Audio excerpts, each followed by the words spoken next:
So guys, tattoo reveal tayo ng aking asawa muna. So, Mami, unang tattoo. Kaunahan mo. 1, 2, 3, 4, 5. 5 ito, 5, 6, 7, 8.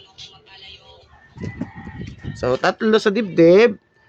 8, 9, 10, 11. 12 sa liig. 13 sa batok.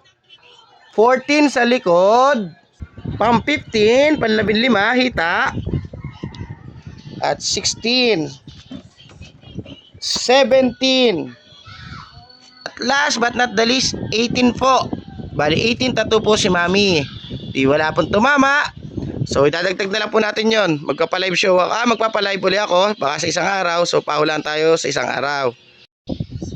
What's up mga tambay? So sa akin naman. Tapos na kay Mrs.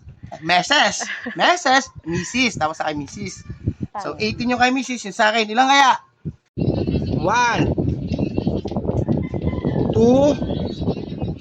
3, 4, 5, 6, 7, 8, 9, 10 itong number kasi pagkahiwalay ng taon ng tinatuyan. 11. So 11 nga lang ba?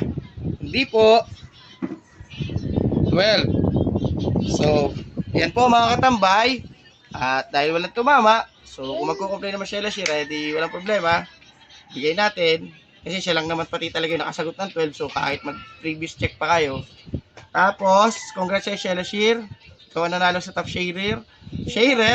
At kay Hazel Peña, 50 pesos panload kasi pangatlo ka sa lagi nagsishare.